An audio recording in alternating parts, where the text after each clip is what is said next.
सतगुरुदेव की जय। सर्वसंगत से प्रार्थना है, सत्संग प्रारंभ हो रहा है। कृपया सत्संग स्थल पर शांतिपूर्वक विराजमान होकर के श्रद्धा से सत्संग सुने। परमेश्वर की प्यारी आत्माओं से पुनर्निवेदन है, सत्संग प्रारंभ हो रहा है। कृपया सत्संग स्थल पर शांतिपूर्वक विराजमान होकर के श्रद्धा से सत्संग सुने। सत सही। संत रामपाल जी महाराज एक ऐसे महान संत जिन्होंने अपनी सतभक्ति, तत्व ज्ञान, करुणा और सेवा के बल पर समाज में नई मिसाल कायम की है। संत रामपाल जी महाराज की अगुवाई में उनके सभी सतलोक आश्रमों से समाज कल्याण के अद्भुत कार्यों ने समाज को सुनहरे भविष्य की एक नई उम्मीद दिखाई है।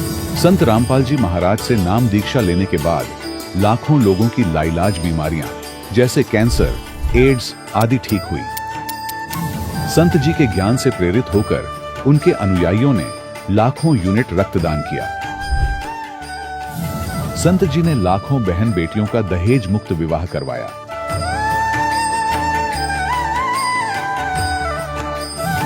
संत जी ने लाखों लोगों का नशा छुड़वाया, करोड़ों उजड़े परिवार बसे। संत जी के आश्रमों में समागम के दौरान निःशुल्क नेत्र चिकित्सा, दंत चिकित्सा प्रदान की जाती है।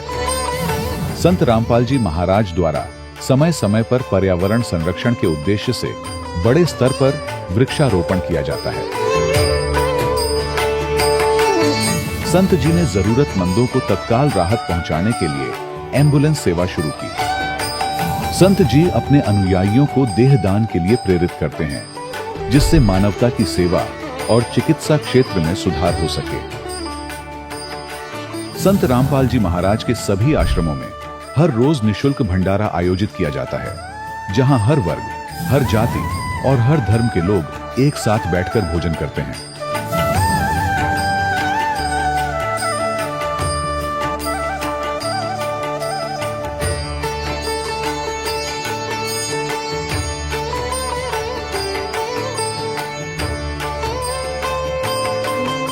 संत रामपाल जी महाराज की अन्नपूर्णा मुहिम ने गरीब और बेसहारा लोगों के जीवन में एक नई ऊर्जा और उम्मीद को जन्म दिया है।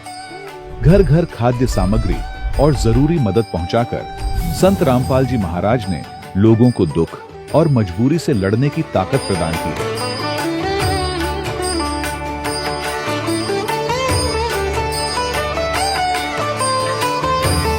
संत रामपाल जी महाराज द्वारा गरीब लोगों के लिए घर बनवाने का अद्भुत कार्य एक ऐसी मिसाल कायम कर रहा है जो सदियों सदियों संत जी की उदारता और दया भावना के तौर पर जाना जाएगा।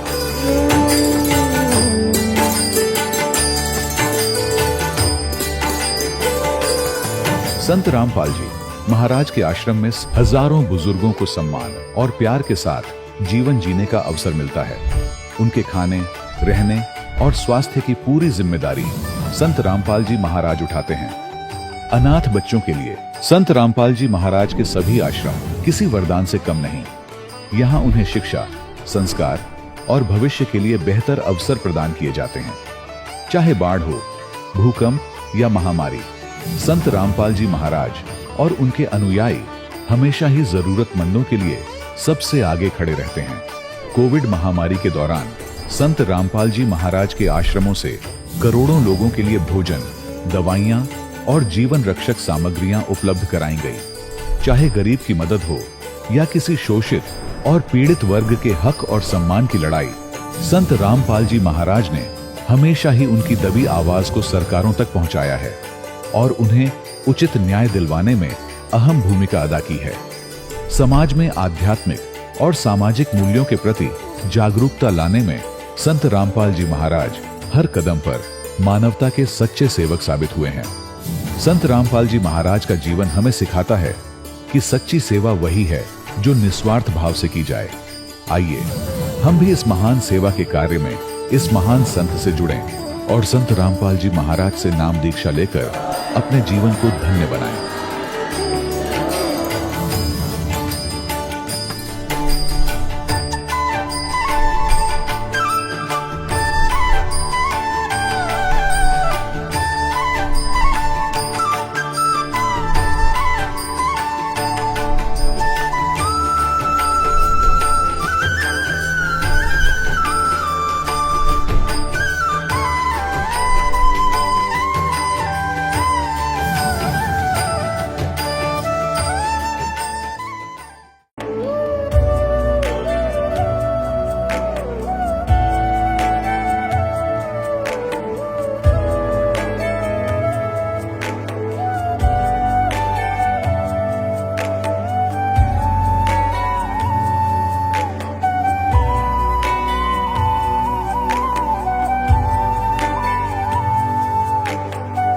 पूर्ण परमात्मा पाप कर्म दंड को भी काट सकता है।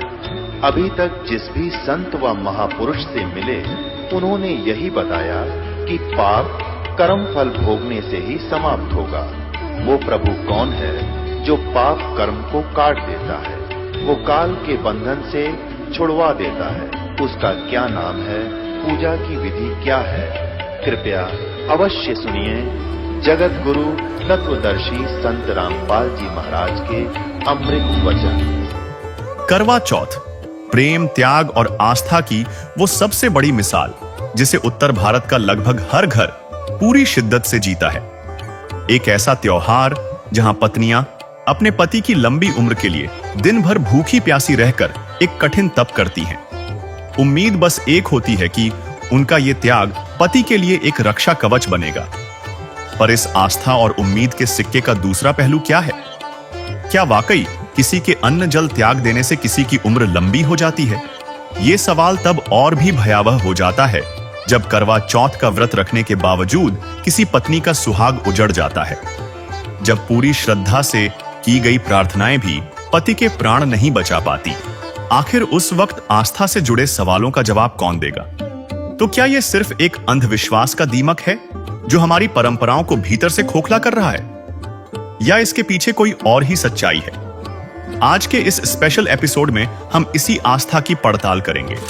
सवाल नंबर 1, आखिर इस व्रत की नींव कहां से पड़ी? इसका उद्देश्य क्या है? हमें बताया जाता है कि यह परंपरा मां पार्वती से शुरू हुई, जिन्होंने भगवान शिव के लिए यह व्रत रखा था।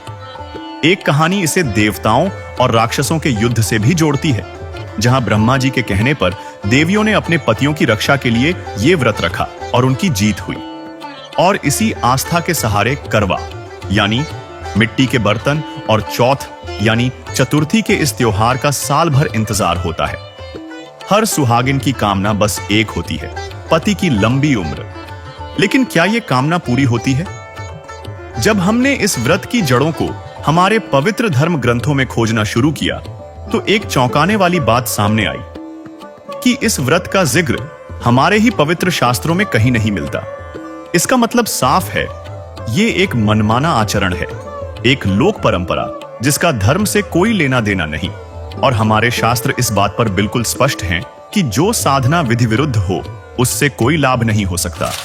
सवाल नंबर 2, हमारे धर्म गुरु, हमारे कथावाचक, जिनकी बातें हम सिर झुकाकर सुनते हैं, वो तो सालों से इस व्रत का महिमा मंडन करते आ रहे हैं। तो क्या वो सब गलत हैं? क्या वो हमें जानबूझकर गुमराह कर रहे हैं? इसका जवाब कड़वा है, पर यही सच है। ये व्रत लोकवेद यानी सुनी सुनाई बातों और मान्यताओं का नतीजा है, और इसे फैलाने की जिम्मेदारी हमारे उन्हीं धर्मगुरुओं और कथावाचकों की है जिन्हें खुद धर्मशास्त्रों का पूरा ज्ञान नहीं है। ये हम हवा में नहीं कह रहे। अगर इन गुरुओं को पवित्र गीता जी का ही ज्ञान होता, तो वो कभी किसी को कोई भी व्रत रखने की सलाह नहीं देते, क्योंकि संत रामपाल जी महाराज अपने सत्संगों में बताते हैं कि श्रीमद् भगवद गीता तो साफ साफ व्रत रखने के लिए मना करती है। देखिए गीता जी के 6 अध्याय के 16वें श्लोक में फिर ये भी कहा कि अर्जुन, यह योग न तो बहुत खाने वाले का और न बिल्कुल न खाने वाले का। बहुत खाना तो यूँ है, पेट डली पक्का खा ले, अंगड़ाई टूटे, भक्ति हो को ना। और बिल्कुल न खाना, व्रत रखना। व्रत रखना भी गीता में मना है। और ये व्रत रखवाओ एकादशी का, ये कहाँ से लाए? और न बहुत सहन करने वाले, सोने वाले का, और न अधिक जागने वाले का सिद्ध होता। वही हमारे सूक्ष्म वेद में तो कहा गया है कि साधना का सही मार्ग संयम है, अन्न जल का त्याग नहीं। गरीब प्रथम अन्न जल संयम राखै, योग युक्त सब सतगुरु भाखै। यानी अन्न और जल का संयम करो, उसे सीमित मात्रा में ग्रहण करो, यही शास्त्र अनुकूल साधना है। तो फिर जो साधना शास्त्रों में है ही नहीं, उसे मनमाने ढंग से करने का नतीजा क्या होता है? पवित्र गीता जी के अनुसार ऐसी शास्त्र विरुद्ध साधना से कोई लाभ नहीं होता। यह सिर्फ एक व्यर्थ का शारीरिक कष्ट है, क्योंकि श्लोक नंबर 23 में कहा कि शास्त्र विधि को त्याग कर जो मनमाना आचरण करते हैं, ये देखिएगा गीता अध्याय नंबर 16 के श्लोक नंबर 23 में दिखाते हैं, 23 और 24 में। गीता अध्याय नंबर 16 के श्लोक नंबर हम दिखाते हैं आपको 23 में। जो पुरुष शास्त्र विधि को त्याग कर अपनी इच्छा से मनमाना आचरण करता है वह न सिद्धि को प्राप्त होता है, न परम गति को और न सुख को ही। अब 24 में बताया कि इससे तेरे लिए, छोड़ में जाएगा 24 में, इससे तेरे लिए कर्तव्य की अवस्था में कौन से कर्म करने चाहिए भक्ति के, कौन से ना करने चाहिए, शास्त्र ही प्रमाण है। ऐसा जानकर तू शास्त्र विधि से नियत कर्म करने योग्य है, यानी शास्त्रों में जो वर्णन है वही साधना कर, अन्य करेगा तो कोई लाभ नहीं होगा, यूजलेस। इसे एक सीधे से उदाहरण से समझिए। मान लीजिए एक पिता है, उसकी बेटी की शादी होती है। अब वो बेटी देखा देखी में अपने पति की लंबी उम्र के लिए खाना पीना छोड़ देती है और अपने ही पिता से प्रार्थना करती है कि मेरे पति की आयु बढ़ा दो। अब आप सोचिए, उस पिता के लिए उसकी बेटी जितनी प्यारी है उतना ही प्यारा उसका बेटा भी है। क्या वो पिता अपनी बेटी को भूखा देखकर उसके पति की उम्र बढ़ा देगा? कभी नहीं। ठीक यही रिश्ता हमारा और उस परमात्मा का है। हम सब उसके बच्चे हैं। तो वो परमात्मा भला किसी पत्नी के भूखा रहने से उसके पति की उम्र कैसे बढ़ा सकता है? लेकिन इसका मतलब यह नहीं कि लंबी उम्र पाना असंभव है। यह बिल्कुल संभव है, पर उसका रास्ता व्रत और भूखे रहने से नहीं, बल्कि परमात्मा की सच्ची भक्ति से होकर जाता है। और ये आयु कैसे बढ़ सकती है, इसके प्रमाण भी हमारे वेदों में ही दर्ज हैं, जिसका रहस्य संत रामपाल जी महाराज ने अपने सत्संगों में खोल रखा है। सूक्ष्म वेद में एक बेहद चौंकाने वाली बात कही गई है। कहा गया है कि जो करवा चौथ का व्रत करते हैं और इसकी कथा कहते सुनते हैं, वे अगले जन्म में गधा बनते हैं। देखिए, सूक्ष्म वेद यानी अमर ग्रंथ साहिब से संत रामपाल जी का यह अनमोल सत्संग। तीर्थ व्रत करे जो प्राणी, तिनकी छूटत है नहीं खानी। ये 14 नौमी 12 व्रतम, जिनसे जम जोरा नहीं डरतम। कर एकादशी संजम सोई, करवा चौथ गदेरी होई। 8 साते करे कंदूरी, सो तो बने नीच गरसूरी। अपने आत्माओं कितनी गजब की बात कही है, भगवान ने कमाल कर रखा है कि ये 14 नौमी 12 का कोई भी किसी प्रकार का व्रत है जो ये करते हो, इससे काल के दूत नहीं डरेंगे, तुम्हारी चोटी पकड़ के ले जाएंगे। ये साधना ठीक नहीं। करें एकादशी संजम सोई, करवा चौथ गदेरी होई। होय होय। एकादशी का व्रत रखने वाले और करवा चौथ का व्रत रखने वाली बहन बेटियां कहते हैं ये अगले जन्म में गधी की योनि में जाएंगी। अब करवा चौथ क्या है बता। करवा चौथ, एक बहन कहती है करवा चौथ इसलिए कि पति की आयु लंबी हो। एक कह रही थी कि मैं उसी दिन करवा चौथ का व्रत रखी हुई थी और उसी दिन मेरे पति की मृत्यु होगी। इस करवा चौथ ने कति ढाल नहीं अड़ाई। और फिर सद्भक्ति ना करने से कहते हैं अगले जन्म में फिर पशु योनियों में जाओगे। आन धर्म जो मन बसे, कोई करो नर नार। गरीबदास जिंदा कहे वो जासी यम द्वार। आन धर्म जो मन बसे, आन धर्म, धर्म में धार्मिक पूजाएं, एक परमेश्वर को छोड़कर जो और साधनाएं मन में बसाए बैठे हैं, चाहे कोई करो नर नार, स्त्री करो चाहे पुरुष करो। गरीबदास जी कह रहे हैं परमात्मा जिंदा रूप में धर्मदास जी को कह रहे हैं वो जागा काल के द्वार, यम द्वार, नरक में जाओगा। कहे जो करवा चौथ कहानी, तास गधेड़ी निश्चय जानी। अब करवा चौथ को जो कहानी सुनाते हैं ना, कई अनपढ़ माई रखा करती, व्रत करवा चौथ का रखते हैं अभी, लेकिन हमारे भक्त नहीं रखते। और वो किसी ने बुला के न्यू क्या करती, बेटी या कहानी पढ़ के सुनाइए करवा चौथ की। अब परमात्मा कहते हैं जो करवा चौथ का व्रत रखे वह भी गधी बने, और जो उसने कहानी सुनाओगी वह भी उसी कैटेगरी में होगी। तथा कबीर साहिब ने सत्य कबीर की साखी के पृष्ठ 81 पर कहा है, कबीर राम नाम को छाड़ी कय राखे करवा चौथ, सो तो होएगी सूकरी, तिन है राम सो कौत। सुनने में यह बात आपको चुभ सकती है, शायद गुस्सा भी आए, पर यह शास्त्र का ज्ञान है जो तर्क की कसौटी पर खरा उतरता है। क्या ऐसी शास्त्र विरुद्ध साधना जिसका कोई आधार ही नहीं, उसका नतीजा कुछ और हो सकता है? यह सिर्फ हमें गधे की योनि में धकेलने वाला एक पाखंड है। और यह बात सिर्फ सूक्ष्म वेद में नहीं कही गई है। पवित्र गुरु ग्रंथ साहिब में पृष्ठ 873 पर कबीर साहिब ने भी इसी पाखंड पर चोट की है। छोड़ ही अन्नु करही पाखंड, ना सोहागणी ना ओही रंड, जग मही बकते दूधा धारी, गुप्ती खावही वटिका सारी, अन्नय बिना न होई सुकालू, तजिये अन्नी न मिलय गुपालू, कहू कबीर हम ऐसे जानिया, धन्नु अनादि ठाकुर मनु मानिया। इसका अर्थ सीधा और सपाट है। जो महिलाएं अन्न का त्याग करके व्रत करने का पाखंड करती हैं, वे न तो एक सुखी सुहागन का जीवन जी पाएंगी और न ही एक सुखी विधवा का। यानी ये व्रत दुख का ही कारण बनता है, सुख का नहीं। साथ ही पाखंड करने वाले साधु दुनिया में खुद को केवल दूध पर रहने वाले कहकर उपदेश देते हैं, जबकि वास्तव में वे छुपकर अन्न से बनी वस्तुएं खाते हैं। अन्न के बिना संसार में खुशहाली नहीं हो सकती है और भोजन को छोड़ देने से परमात्मा नहीं मिलते हैं। कबीर परमात्मा कहते हैं कि हमने यह बात समझ ली है, इसलिए वह अन्न को श्रेष्ठ मानते हैं और ईश्वर के विधान का आदर करते हैं। इसके अलावा लोमस ऋषि ने घट रामायण नामक पुस्तक के पेज 242 में भी व्रत रूपी पाखंड पर चोट की। देखिए, पृष्ठ नंबर 242 पर लोमस ऋषि की चौपाई है। उसमें लोमस ऋषि बता रहे हैं कि उन्होंने 1000 वर्षों तक एकादशी का व्रत किया और अंत में मक्खी का जन्म लिया। सर्वप्रथम इतवार का व्रत किया, उससे चील का जन्म मिला। मंगल का व्रत अनेक प्रकार के रूपों में रहा, उससे मुझे सुअर का शरीर मिला। उसके बाद तीज का व्रत किया, उसके कारण मैंने कुत्ते का जन्म प्राप्त किया। इसके बाद नियम से प्रदोष व्रत रखा, उसके कारण गधे का जन्म लिया। नवमी तथा अष्टमी का व्रत किया, उससे मुझे चूहे का जन्म मिला। इसके बाद अनंत चौदस का व्रत किया, उससे मुझे ऊंट का जन्म मिला।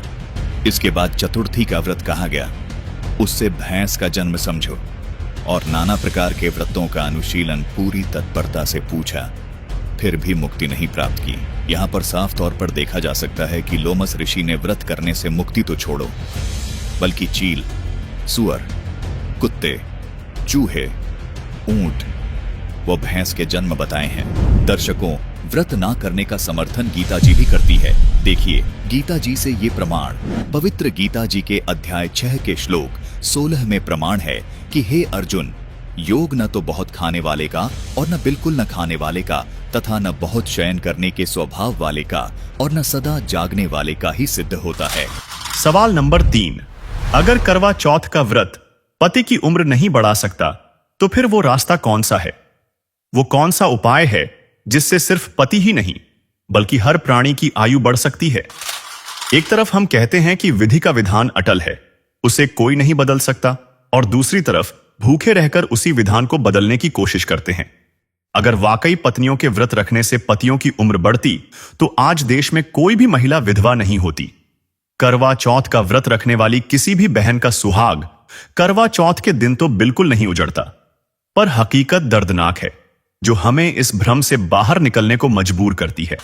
भगवान से पति की लंबी उम्र और सलामती की दुआ मांगने करवा चौथ का व्रत रखने वाली पत्नी की एक शराबी पति ने चाकू गोद कर बीच बस स्टैंड पर हत्या कर दी। जम्मू कश्मीर के गांदरबल में आतंकियों ने फिर से नापाक हरकत की है। टनल में काम करने वाले मजदूरों पर हमला कर दिया। इसमें डॉक्टर समेत 7 लोगों की मौत हो गई है। करवा चौथ का दिन होने के कारण बहुत से लोगों की पत्नियां उनका इंतजार कर रही थी, लेकिन इस भयावह घटना ने लोगों की जिंदगियों को उजाड़ दिया है। इन्हीं में शामिल थे आर्किटेक्ट शशि भूषण अब्रोल, जिनकी पत्नी भी उनका करवा चौथ पर चांद की तरह इंतजार कर रही थी।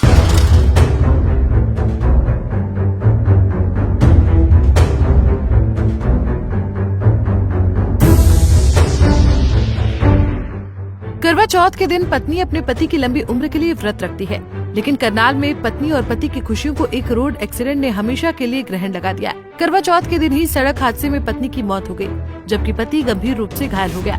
हादसा करनाल में मेरठ रोड के फ्लाईओवर पर हुआ। बाला अपने पति के साथ बाइक पर सवार होकर किसी रिश्तेदार के घर पर जा रही थी, लेकिन उसी दौरान हादसा हो जाता है। महिला और उसका पति बाइक पर सवार थे और पीछे से आ रहे ट्रक ट्रॉले ने बाइक को टक्कर मार दी, जिसके बाद महिला ने मौके पर ही दम तोड़ दिया।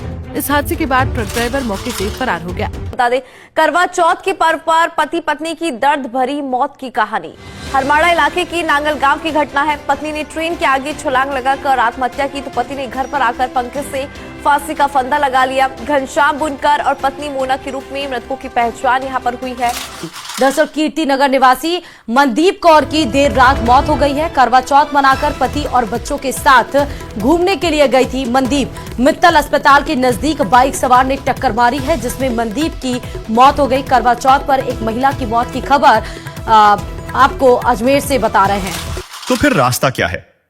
पति की उम्र या किसी भी प्राणी की उम्र कैसे बढ़ेगी? संत रामपाल जी महाराज बताते हैं कि इसका जवाब हमारे वेदों में साफ साफ लिखा है।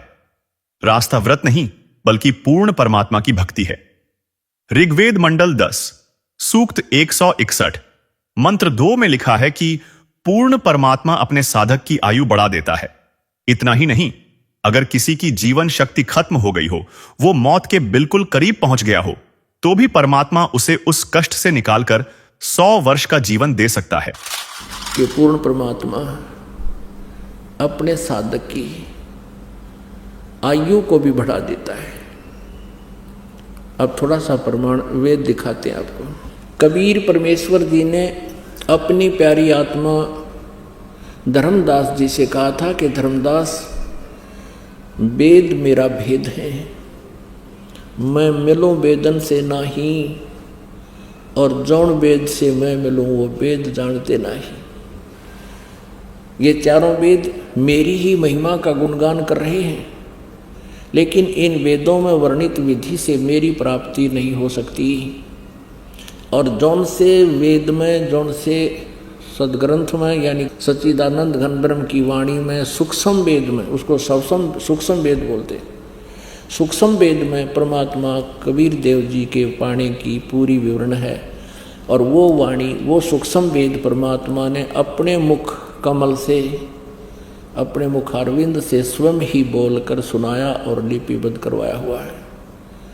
यही प्रमाण गीता जी अध्याय नंबर 4 के श्लोक नंबर 32 में है कि अभी तक अर्जुन तूने अध्याय 4 के 25 से लेकर 31 तक श्लोकों में जो भी जिस इस प्रकार की साधनाएं साधक करते हैं वो देखी सुनी, लेकिन उस सच्चिदानंद घन ब्रह्म की वाणी में ब्रह्मणे मुखे इन अज्ञानी अनुवादकर्ताओं ने यहाँ गलत कर रखा अनुवाद गलत कर रखा है। ब्रह्मणे मुखे का अर्थ लिख दिया इन्होंने वेद की वाणी नहीं, सच्चिदानंद घन ब्रह्म की वाणी। गीता जी अध्याय नंबर 17 के श्लोक नंबर 23 में ब्रह्मणे का अर्थ इन्होंने लिखा है सच्चिदानंद घन ब्रह्म, अर्थात परम अक्षर ब्रह्म। यहाँ चौथे अध्याय के 32वें श्लोक में ब्रह्मणे मुखे का अर्थ है सच्चिदानंद घन ब्रह्म की वाणी, यानी कबीर वाणी में, सूक्ष्म वेद में बहुत विस्तार के साथ आध्यात्मिक यज्ञों की जानकारी है। यज्ञ माने धार्मिक अनुष्ठानों की जानकारी है,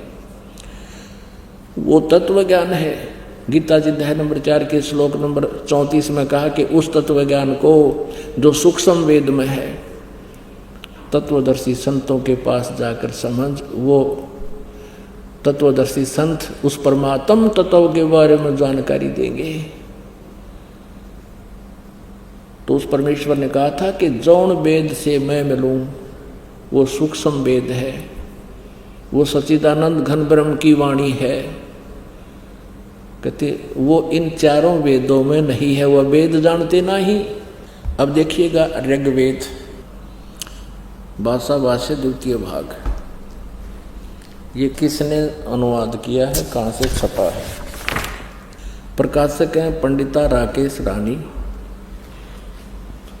प्रधान कार्यालय वेद मंदिर, महात्मा वेद भिक्षु सेवा आश्रम, लेखराम नगर अब्राहिमपुर, पोस्ट ऑफिस मुखमेलपुर, दिल्ली। दूरभाष इतने, दान संस्थान, ठीक है, दिल्ली से। इसके अंदर इस ऋग्वेद मंडल नंबर 10 सूक्त नंबर 161 का और दूसरा मंत्र है। ऋग्वेद मंडल नंबर 10 सूक्त 161 ये देखिएगा, ये 161वां सूक्त है और इसका मंत्र नंबर 2 है।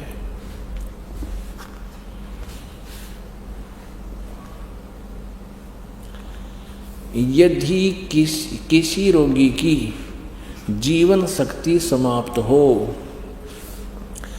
यदि वह सीमा से भी परे हो गया है, यदि वह मृत्यु के सन्निकट चला गया है, तो भी उसे मैं भारी कष्टप्रद रोग के पंजे से मुक्त कराऊं तथा उसे 7 वर्ष के जीवन हेतु 100 वर्ष के जीवन हेतु सत सरदाए, यानी 7 माने 100, शरद माने सर्दी ऋतु, नो का आग्रह इसने 40 दिवाली खा रखी है। ऐसे ये यानी 7 वर्ष के जीवन हेतु बल संपन्न करूं। भावार्थ, यदि रोगी की जीवन शक्ति समाप्त हो, यानी जीवन खत्म हो गया हो रही है और उसका रोग सीमा को पार कर गया है, तब भी परमात्मा उसे इस कष्टप्रद रोग से मुक्त कर 7 वर्ष यानी 100 वर्ष का जीवन दे सकता है। ठीक है, एक और दिखाते हैं। ऋग्वेद ये छोटे वाला है, मंत्र तो वही है, इनका सिर्फ साइज पुस्तक का अनुवाद करके छोटा बड़ा इन्होंने किया हुआ है। 9-10 मंडल इकट्ठा ही किया है। ये कहाँ से प्रकाशित है? प्रकाशक हैं सार्वदेशिक आर्य प्रतिनिधि सभा, महर्षि दान भवन, रामलीला मैदान, नई दिल्ली। ये इनके फोन और फैक्स नंबर हैं। मुद्रक prince offset printers 1510 Pataudi house Triyaganj, नई दिल्ली से। अब इन्होंने यहाँ थोड़ी सी हेरफेर करने की चेष्टा की है, इस अनुवादकर्ता ने गड़बड़ी करने की चेष्टा की। देखिएगा, ऋग्वेद मंडल नंबर 10 सूक्त नंबर 161 और मंत्र नंबर 2। यहाँ देखिए, यदि रोगी नष्ट जीवन शक्ति वाला हो गया है और यदि अथवा सीमा से परे चला गया है, यदि मृत्यु के समीप पहुंच गया ही है, तो भी उस रोगी को यहाँ इन्होंने अपना अड़ंगा अड़ा दिया, क्योंकि ये दानंद जी के विचारों से प्रभावित हैं, महर्षि दानंद। और महर्षि दानंद जी ये मानता है कि भगवान कुछ नहीं कर सकता। इन्होंने यहाँ वेद लिख दिया।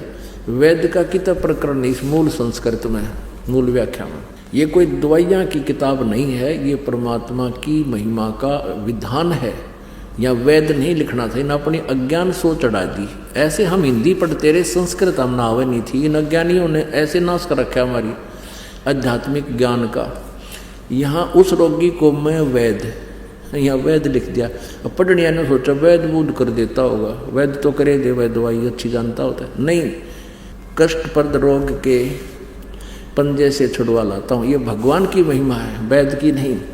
और 100 शरद ऋतुओं तक जीने के लिए, यानी 100 वर्ष तक उसको बल युक्त करता हूँ। अब यहाँ देखना, यही अनुवाद करता है मंडल नंबर 9 सूक्त नंबर 80 का और मंत्र नंबर 2। यहाँ ये भूल गया किता है, वह दानंद वाले विधान को भूल गया। ये देखना, ऋग्वेद मंडल नंबर 9 सूक्त नंबर 80 और इसका जो दूसरा मंत्र है, दूसरा। अब देखना, हे परमात्मन, आप उपासकों की या अपने भक्तों की, साधकों की आयु के बढ़ाने वाले हैं। यहाँ कोई ना याद रहा, इसका वेद लिखना भूल गए। अब कबीर परमेश्वर जी कहा करते थे, चोर चुराई तुंबड़ी, तुंबड़ी का तुम्बा, एक जैसे ये पेठा देखा होगा आपने, तकरीबन पेठा तो सभी देखते हैं। इसी टाइप का एक मतीरा होता, तुम्बा, अच्छी बड़ी घिया देखी हो आपने, इतनी बड़ी हो जाए, उससे भी बड़े साइज का इतना बड़ा हो जाता तुम्बा। तो उस तुम्बे का अंदर से वो निकाल लेते हैं सारा मटेरियल, बाहर उसका कवर रह जाता है। उसको ज़्यादातर साधु संत भी रख लेते थे अपने पास, या एक तारा बनाते थे ये गाने बजाने वाले। तो वो उसको यदि पानी में डाल दिया जाए तो नीचे छोड़ दे जाकर वो तुरंत ऊपर आ जाता है, नीचे नहीं रहता, फ्लोटिंग बहुत है। तो परमात्मा कहते हैं कि इन अज्ञानियों ने सच्चाई को उस तुम्बे की तरह, जैसे कोई चोर ने तुम्बा चुरा लिया और पानी में छुपान लग गया, वो नीचे छोड़ कर आवे वो ऊपर आ जा। वो चोर नीचे जल में छोड़ कर आवे उससे पहले वो ऊपर आ जावे। तो परमात्मा कहते हैं चोर चुराई तुंबड़ी और छुपावे पानी में, वो छुपावे वह ऊपर आवे, न सच्चाई छानी ना। यानी इन अज्ञानियों ने इन सदग्रंथों का अज्ञान करने की बहुत चेष्टा की, सच्चाई को छुपाने की बहुत चेष्टा की, लेकिन ये छुपा नहीं सके। कहीं ना कहीं से ये सच्चाई ऊपर आ ही गई। तो ये कबीर परमेश्वर है जो हमारी आयु भी बढ़ा सकते हैं, हमारे रोग का नाश भी कर सकते हैं,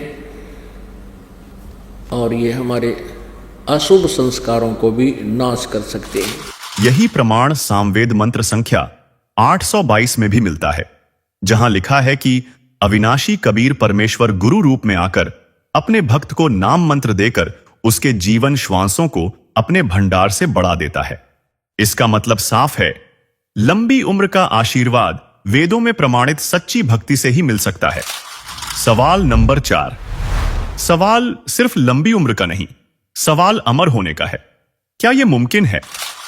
हमारी दुनिया की कहानी उन ऋषि मुनियों की कहानियों से भरी पड़ी है जिन्होंने अमर होने के लिए हजारों साल तपस्या की, लेकिन अंत में उन्हें भी यह शरीर छोड़कर जाना पड़ा।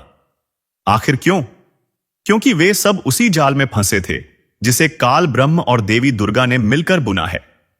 वे ब्रह्मा, विष्णु, शिव या देवी दुर्गा की पूजा करते रहे, जबकि ये देवता तो खुद उस काल की कठपुतली मात्र हैं। वे किसी के भाग्य को बदल ही नहीं सकते। गीता अध्याय 7 श्लोक 10 व 11 में कहा है। 7वें में क्या कहा कि अर्जुन, मैं बुद्धिमानों की बुद्धि और बलवानों का बल हूं, संपूर्ण प्राणियों का सनातन बीज मुझको जान, और बुद्धिमानों में बुद्धि, तेजों का तेज मैं ही हूं। और 11वें में क्या कहा है कि हे भरत श्रेष्ठ, मैं बलवानों का आसक्ति और कामना से रहित बल अर्थात सामर्थ्य हूँ। कहने का भाव ये है कि मैं बलवानों का बल और बुद्धिमानों की बुद्धि इनकी मेरे हाथ में है। जैसे महाभारत के अंदर अर्जुन को बल दे दिया, ना जाने कितनी हत्या कर डाली, और जब श्री कृष्ण जी का वध कर दिया एक शिकारी ने, और सारे यादव लड़के मर गए कट के जमुना के किनारे पे, तो फिर अर्जुन सभी गोपियों को लेकर आ रहा था द्वारका की सभी स्त्रियों को कृष्ण जी के आदेश अनुसार। उसके पास वही धनुष था जो महाभारत में उसने करोड़ों जीव मार दिए थे, और रास्ते में भी लोनो पीटा, सारी कुछ औरतों को भी ले गए घसीट के, उनके गहने तोड़ ले गए, लूट ले गए। अर्जुन खड़ा खड़ा कांपा, उसका हाथ नहीं उठा। तो जब वो जा लिए, जब उसकी बुद्धि ने काम किया कि कृष्ण ने हमारे साथ सदा धोखा ही धोखा दिया, जब मुझसे नाश कराना था महाभारत में, जब तो ताकत दे दी, ना जाने कितने जीव मार दिए मैंने कति उछल उछल के, और आज मैं खड़ा खड़ा पिट रहा हूँ, मेरे हाथ भी ना उठते। तो यहाँ परमात्मा कहता है तुमने नंबर गलत मिला रखा है, तुम श्री कृष्ण को दोष दे रहे हो। श्री कृष्ण दोष ये नहीं था, ये काल है, सारा जड़, इस बीमारी की जड़ ये काल है, ये करवा रहे। ये खुद कहता है बुद्धिमानों की बुद्धि और बलवानों का बल मैं हूं। श्री रामचंद्र जी की सीता उठी विष्णु जी की, अब उसने खुद नहीं मालूम सीता ने कौन उठा ले गया, बुद्धि ऑफ कर दी। जब पार्वती ने ये कहा शंकर जी से कि मैं इसकी परीक्षा लूंगी, आपको यो विष्णु जी है, भगवान है, वह परीक्षा लेने आई, सीता रूप बना कर जब उसकी बुद्धि ऑन कर दी काल ने, और तुरंत पहचान दी कि तो आप तो दक्ष पुत्री माया हो, और अपनी पत्नी का पता नहीं कौन उठा ले गया। उसने तो हनुमान जैसे चारों तरफ घूम कर ढूंढ के लाए, और उधर पार्वती पहचान ली। तो कहते बलवानों का बल और बुद्धिमानों की बुद्धि मैं ही हूँ।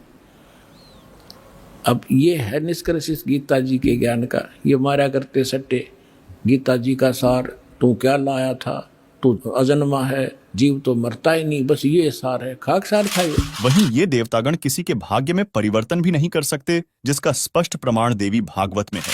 श्रीमद् देवी भागवत 3रा स्कंद,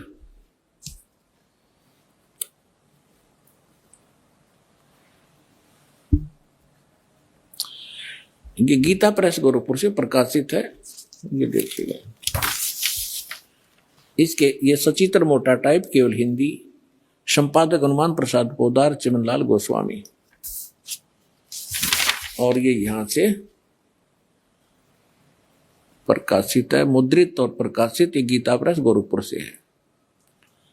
गीता भवन कार्यालय कोलकाता का संस्थान, गीता प्रेस गोरखपुर। इसके 123 पृष्ठ पर ले चलते हैं आपको, बिल्कुल 2 मिनट में सारी कहानी समझ में आ जाएगी। 123 पृष्ठ पे ये 3रा स्कंद। भगवान विष्णु अपनी माता दुर्गा की महिमा स्तुति करते हुए, उनकी स्तुति करते हुए बोल रहे हैं, तुम शुद्ध स्वरूपा हो, यह सारा संसार तुम इसे उद्भासित हो रहा है। मैं ब्रह्मा और शंकर, हम सभी तुम्हारी कृपा से विद्यमान हैं। हमारा आविर्भाव माने जन्म, तिरोभाव माने मृत्यु। हमारा तो जन्म और मृत्यु हुआ करता है, केवल तुम ही नित्य हो, जगत जननी हो, प्रकृति और सनातनी देवी हो। ये प्रकृति शब्द याद रखना कि दुर्गा को प्रकृति भी कहते हैं। जिस समय दास आपको श्रीमद् भगवत गीता में यह सिद्ध करेगा कि ब्रह्मा विष्णु महेश की उत्पत्ति दुर्गा से हुई है और गीता में वर्णित है, उस समय प्रकृति शब्द आपका काम आओगा कि प्रकृति दुर्गा को कहते हैं। गीता के अंदर 2 प्रकृति बताई है, एक तो जड़ जैसे ये अग्नि वायु हवा आदि, और एक चेतन। चेतन ये दुर्गा प्रकृति है। तो इसलिए कहते हैं तुम आप ही प्रकृति हो। और फिर भगवान शंकर क्या कहते हैं देखिएगा। भगवान शंकर बोले, देवी यदि महाभाग विष्णु तुम ही से प्रकट हुए हैं, उनके बाद उत्पन्न होने वाले ब्रह्मा भी तुम्हारे बालक हुए, फिर मैं तमोगुणी लीला करने वाला, क्या मैं तमोगुणी लीला करने वाला शंकर क्या तुम्हारी संतान नहीं हुआ? अर्थात मुझे भी उत्पन्न करने वाली तुम ही हो शिवे। संपूर्ण संसार की सृष्टि करने में तुम बड़ी चतुर हो। इस संसार की सृष्टि, स्थिति और संहार में तुम्हारे गुण सदा समर्थ हैं। उन्हीं तीनों गुणों से उत्पन्न हम ब्रह्मा विष्णु एवं शंकर नियमानुसार कार्य में तत्पर रहते हैं। अपने आत्माओं, इस पवित्र पुराण के चंद पंक्तियों ने 4-5 कंसेप्ट क्लियर कर दिए। नंबर 1, ब्रह्मा विष्णु महेश की जन्म मृत्यु होती है, ये अविनाशी नहीं है। दूसरा ये कर दिया कि दुर्गा प्रकृति को कहते हैं। तीसरा ये हो गया कि प्रकृति दुर्गा इनकी मां है। और चौथा ये हो गया कि रजगुण ब्रह्मा है, सतगुण विष्णु, तमगुण शिव जी। और 5वां ये हो गया कि ये भगवान केवल वर्क डन दे सकते हैं, जैसा जिसका कर्म है, इसमें ये कोई परिवर्तन नहीं कर सकते। ये इसे सकते। संत गरीबदास जी ने इस पूरे खेल को, इस काल के जाल को एक बेहद डरावने सच को समझाया है। उन्होंने अमर ग्रंथ के अध्याय अथ हंस परमहंस की कथा की वाणी नंबर 37 से 43 में कहा है, माया आदि निरंजन भाई, अपने जाए आपे खाई, ब्रह्मा विष्णु महेश्वर चेला, ओम सोहं का है खेला, शिखर शून्य में धर्म अन्यायी, जिन शक्ति डायन महल पठाई, लाख ग्रासय नित्य उठ दूती, माया आदि तख्त की कूती, 1.25 लाख घड़िये नित्य भांडे, हंसा उत्पत्ति प्रलय डांडे। ये तीनों चेला बटपारी, सिरजे पुरुषा सिरजी नारी, खोखापुर में जीव भुलाए, स्वप्न नरक बैकुंठ बनाए, यों हरहट का कुआ लोई, या गल बंधिया है सब कोई, कीड़ी कुंजर और अवतारा, हरहट डोरी बंधे कई बारा, अरब अलिल इंद्र हुए भाई, हरहट डोरी बंधे सब आई, शेष महेश अरु गणेश तानी, हरहट डोरी बंधे सब आई, शुक्रादिक ब्रह्मादिक देवा हर हट डोरी बंधे सब खेवा। कोटिक करता फिरता देखिया हर हट डोरी कहूं सुन लेखा। ये चतुर्भुजी भगवान कहावें हर हट डोरी बंधे सब आवें। यों है खोखापुर का कुआ या मैं पड़या सो निश्चय मुआ। अर्थात ज्योति निरंजन काल ब्रह्म केवश होकर के ये तीनों देवता रजगुण ब्रह्मा, सतगुण विष्णु, तमगुण शिव अपनी महिमा दिखाकर जीवों को स्वर्ग नरक तथा लख 84 योनियों में भटकाते रहते हैं। ज्योति निरंजन अपनी माया दुर्गा से नागिनी की तरह जीवों को पैदा करवाता है और फिर ये मार देते हैं। जिस प्रकार नागिनी अपनी दुम से अंडों के चारों ओर कुंडली बनाती है, फिर उन अंडों पर अपना फन मारती है, जिससे अंडा फूट जाता है, उसमें से बच्चा निकल जाता है, उसको नागिनी खा जाती है। फन मारते समय कई अंडे फूट जाते हैं क्योंकि नागिनी के बहुत सारे अंडे होते हैं। जो अंडे फूटते हैं उनमें से बच्चे निकलते हैं। यदि कोई बच्चा कुंडली सर्पणी की दुम के घेरे से बाहर निकल जाता है तो वह बच्चा बच जाता है, नहीं तो कुंडली में वह नागिनी छोड़ती नहीं। जितने बच्चे उस कुंडली के अंदर होते हैं उन सबको खा जाती है। जो साधक काल ब्रह्म यानी ज्योति निरंजन देवी दुर्गा तथा ब्रह्मा, विष्णु, शिव तथा अन्य देवताओं तक की भक्ति करते हैं, वे काल ब्रह्म रूपी नागिनी के घेरे यानी जन्म मरण के चक्र में काल लोक में रह जाते हैं, जिनको काल ज्योति निरंजन खाता है। फिर संत गरीबदास जी महाराज ने कहा है, गरीब माया काली नागनी अपने जाए खात, कुंडली में छोड़े नहीं 100 बातों की बात। जो साधक काल ब्रह्म देवी दुर्गा या ब्रह्मा, विष्णु, शिव तक की भक्ति करते हैं, वो इसी नागिनी की कुंडली यानी जन्म मरण के चक्र से बाहर नहीं निकल पाते।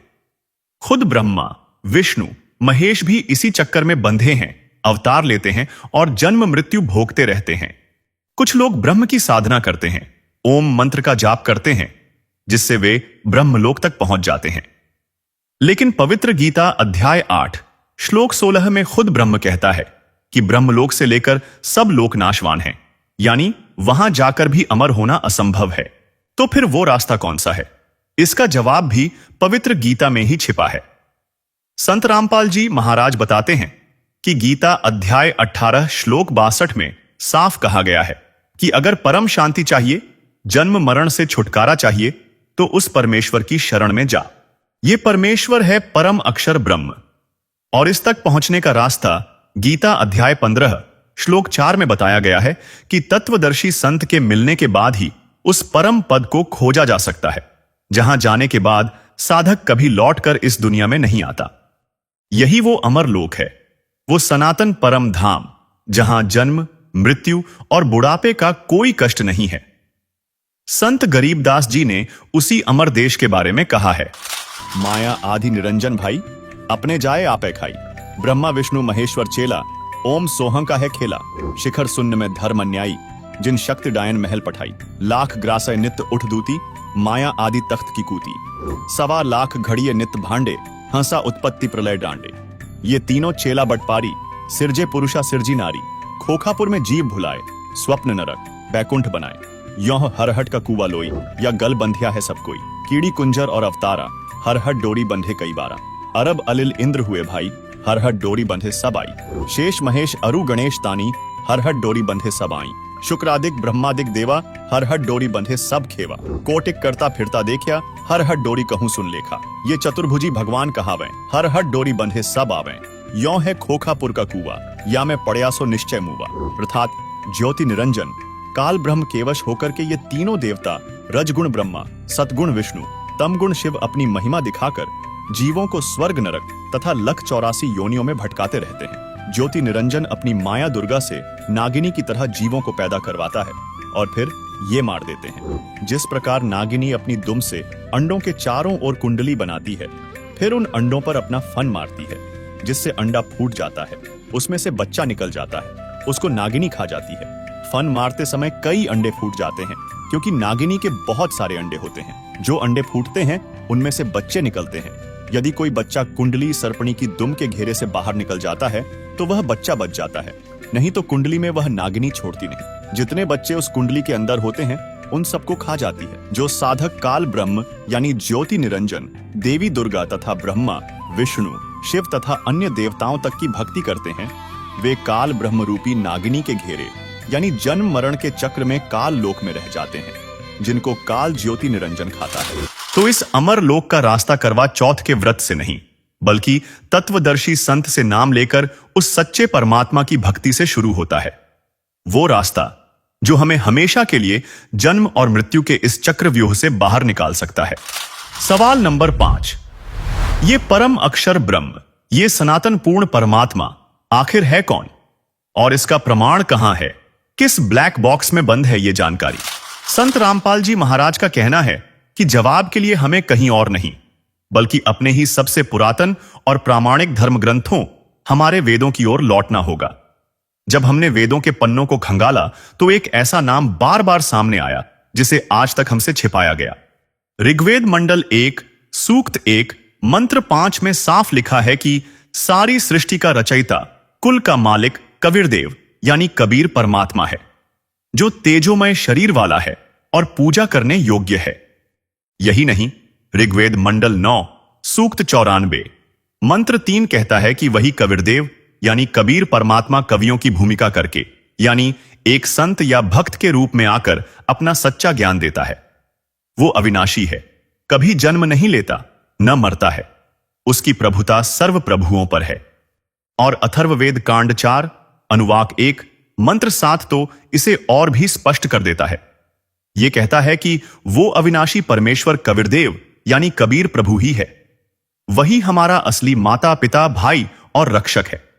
वही है जो अपने साधकों के सारे पाप नष्ट करके उन्हें जन्म मृत्यु के जाल से हमेशा के लिए आजाद कर सकता है यानी मोक्ष दे सकता है। यजुर्वेद अध्याय 40 मंत्र 8 में तो और भी स्पष्ट कहा गया है कि कबीरदेव यानी कबीर परमात्मा वो है जिसका ज्ञान अच्छेद है, जिसे कोई तर्क वितर्क में काट नहीं सकता।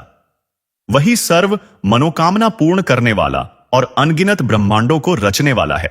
संत गरीबदास जी ने अपनी अमृतवाणी में साफ लिखा है, गरीब अनंत कोटि ब्रह्मांड का एक रति नहीं भार, सतगुरु पुरुष कबीर हैं कुल के सिरजनहार। संत दादू दयाल जी ने भी इसी सच पर मुहर लगाई, जिन मोकु निज नाम दिया सोई सतगुरु हमार, दादू दूसरा कोई नहीं कबीर सृजनहार। और तो और खुद गुरु नानक देव जी ने भी उसी एक करतार, उसी सृजनहार कबीर की गवाही दी, यक अर्ज गुफ्तम पेश तोदर कून करतार, हक्का कबीर करीम तू बेअब परवरदिगार। तो अब तस्वीर बिल्कुल साफ है। वेदों और आंखों देखे गवाह संतों के इन सभी अकाट्य प्रमाणों से स्पष्ट हुआ कि वास्तव में पूर्ण परमात्मा परम अक्षर ब्रह्म कबीर परमात्मा है, जिन्होंने इस सृष्टि को बनाया। और उन्हीं की शास्त्र अनुकूल भक्ति करने से हमारी आयु बढ़ सकती है। तथा सच तो यह है कि पृथ्वी लोक, स्वर्ग लोक और पाताल लोक के सभी प्राणी जन्म मृत्यु में हैं। केवल सतलोक ही अमर लोक है, जहां जाने के बाद प्राणी कभी लौटकर जन्म मृत्यु में नहीं गिरता। व्रत रखना, भूखे प्यासे रहकर अपनी जिद परमात्मा से मनवाने की कोशिश करना, ये सब शास्त्र विरुद्ध पूजाएं हैं। इसलिए आपसे निवेदन है, अपना कीमती समय और ये अनमोल मनुष्य जीवन बर्बाद न करें। हम सब यहां काल के जाल में फंसे हैं। न जाने कितने जन्मों के कष्ट भोगने के बाद ये एक मौका मिला है, इसे व्यर्थ मत जाने दीजिए। समय रहते जाग जाइए और तत्वदर्शी संत की तलाश करके पूर्ण परमात्मा की सतभक्ति कीजिए। आज पूरी दुनिया में एकमात्र तत्वदर्शी संत सतगुरु रामपाल जी महाराज हैं, जो इन्हीं सदग्रंथों से प्रमाणित ज्ञान बता रहे हैं। आप उनके आध्यात्मिक सत्संगों को संत रामपाल जी महाराज YouTube चैनल पर प्रतिदिन सुनकर उनसे नाम दीक्षा लेकर अपने इस मानव जीवन का कल्याण करवा सकते हैं। अब आपको कुछ भक्तों के अनुभव दिखाते हैं, परमात्मा कबीर परमेश्वर की शरण माने के बाद उनको कैसे सुख मिले। पहले वो कितने कष्ट से जीवन जी रहे थे और परमात्मा ने आज उनको हाथों पर रख लिया। समर्थ का शरणा गहो रंग होरी हो और कभू ना हो काज राम रंग होरी। सत साहिब दर्शकों, कर्नाटक के प्रसिद्ध भविष्य वक्ता योगी नारायण जी ने भविष्यवाणी की थी कि एक महान संत के द्वारा दिए गए तारक मंत्र से असाध्य रोग भी ठीक हो जाएंगे और व्यक्ति को प्रारब्ध कर्मों के पापों का फल नहीं भोगना पड़ेगा। आज उस भविष्यवाणी के अनुरूप एक महापुरुष के सानिध्य में कई लोग लाइलाज बीमारियों से मुक्ति पा रहे हैं। इसका एक जीता जागता उदाहरण है हरियाणा के ईश्वर जी, जो जानलेवा रोग कैंसर से पीड़ित थे। इलाज के लिए इन्होंने कई अस्पतालों के चक्कर लगाए, लेकिन डॉक्टरों ने साफ कह दिया था कि इनका कैंसर ऐसे पड़ाव पर है कि अब ये खाना भी नहीं खा सकते। जब ईश्वर जी ने डॉक्टरों को भी अपने रोग के आगे हार मानते देखा तो इन्होंने आध्यात्मिक मार्ग अपनाने का निर्णय लिया। अपने रिश्तेदार के सुझाव पर ये उस महान संत के चरणों में पहुंचे जिनका उल्लेख दुनिया भर के भविष्यवक्ताओं की भविष्यवाणियों में किया गया है। दर्शकों, हम बात कर रहे हैं जगत गुरु तत्वदर्शी संत रामपाल जी महाराज की, जिनसे नाम दीक्षा लेने के बाद ईश्वर जी का कैंसर पूर्ण रूप से ठीक हो गया और आज ये स्वस्थ और सुखमय जीवन जी रहे हैं। अब आप स्वयं सुनिए ईश्वर जी का साक्षात्कार कैसे किया संत रामपाल जी महाराज जी ने, इनके जीवन में इतना बड़ा चमत्कार। नमस्कार सर। नमस्कार सर। सर क्या नाम है आपका? मेरा नाम ईश्वर दास है जी। ईश्वर जी, आप कहाँ के रहने वाले हैं? मैं गांव पिनाना, जिला सोनीपत, हरियाणा का। सर संत रामपाल जी महाराज से नाम दीक्षा आपने कब ली? मैंने संत रामपाल जी से नाम दीक्षा 1 साल पहले ली। सर संत रामपाल जी महाराज से नाम दीक्षा लेने से पहले क्या आप कोई भक्ति साधना भी करते थे? नहीं, हम नाम दीक्षा लेने से पहले कोई भी भक्ति साधना नहीं करते थे। तो फिर आप संत रामपाल जी महाराज की शरण में कैसे आए? मेरे कैंसर की शिकायत थी और मेरे एक रिश्तेदार ने बताया मेरे को कि संत रामपाल जी महाराज की शरण में जाओ, जिससे हमने लाभ मिलेगा। और उस रिश्तेदार ने मेरे को संत रामपाल जी महाराज से नाम दीक्षा दिलाई।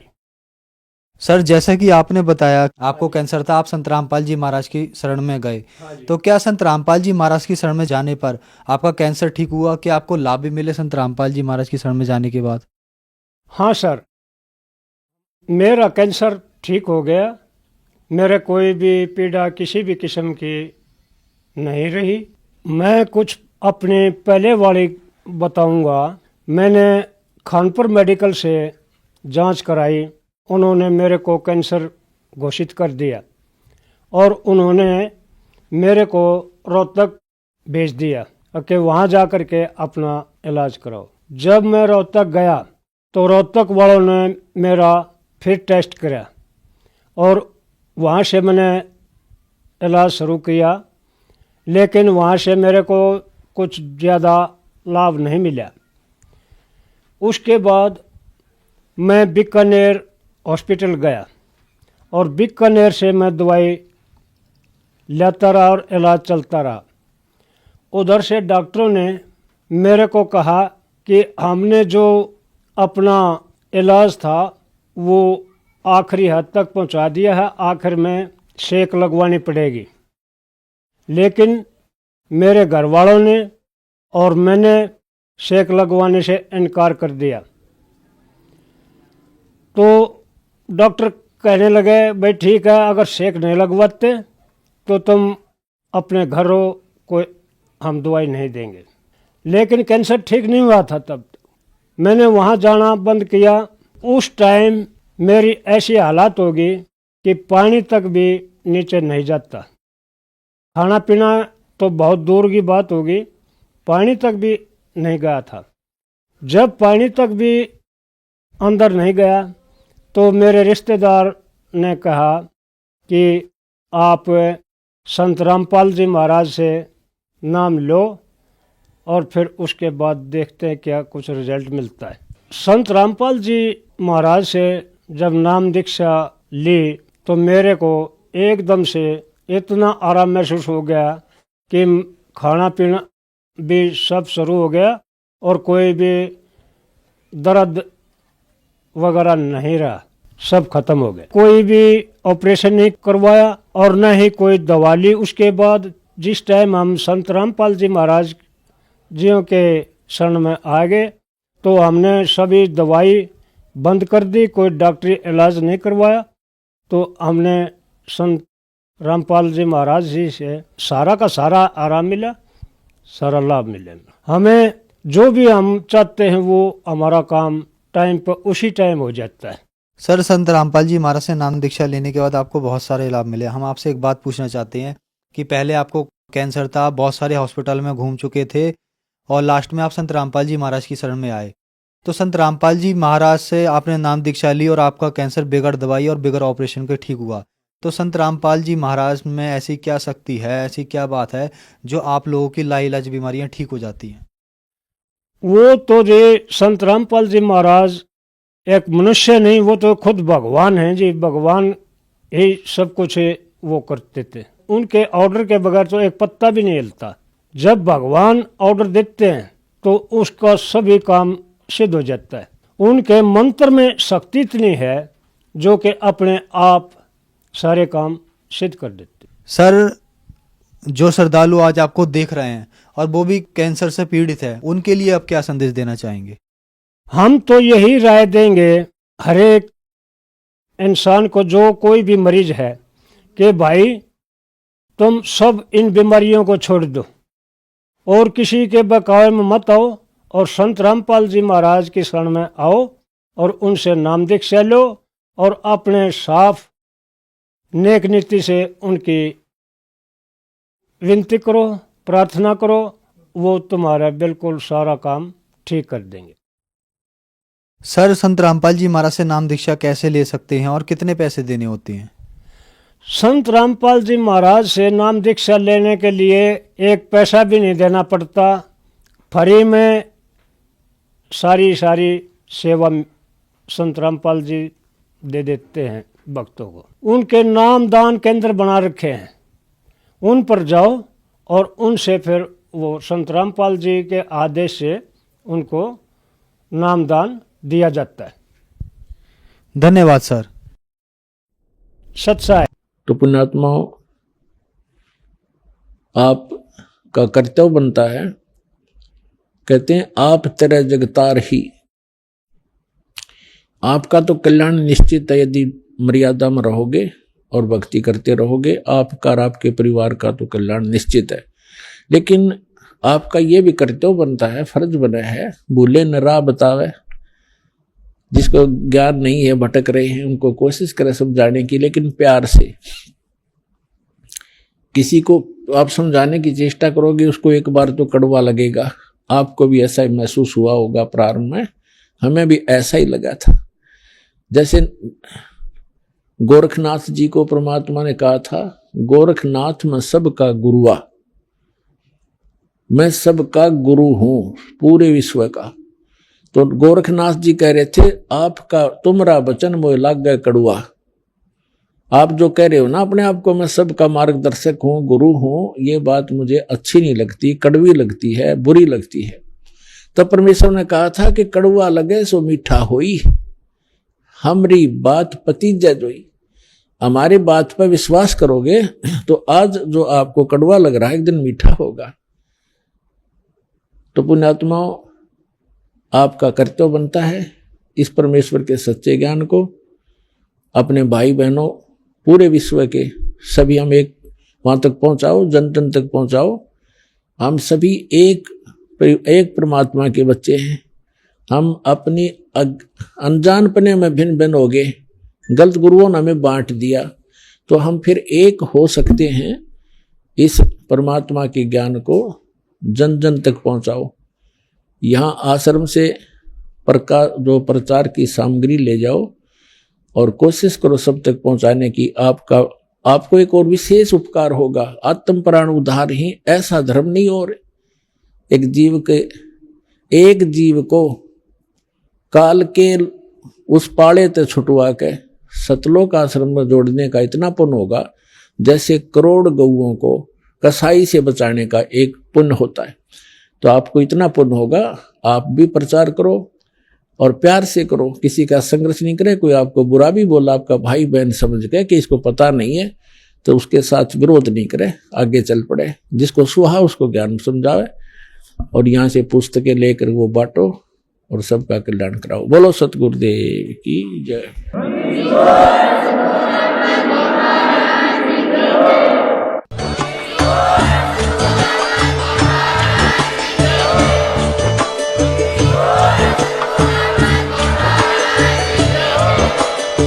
आप सुन रहे थे जगत गुरु तत्वदर्शी संत रामपाल जी महाराज जी के मंगल प्रवचन। अधिक जानकारी के लिए विजिट कीजिए हमारी वेबसाइट www.jagatgururampalji.org। संत रामपाल जी महाराज जी के शुभ आशीर्वाद से पूरे विश्व भर में 500 से भी ज्यादा नाम दीक्षा केंद्र हैं, जिन पर संत रामपाल जी महाराज जी द्वारा ऑनलाइन निशुल्क नाम दीक्षा दी जा रही है। अपने नजदीकी नाम दीक्षा केंद्र का पता करने के लिए संपर्क करें 8222880541।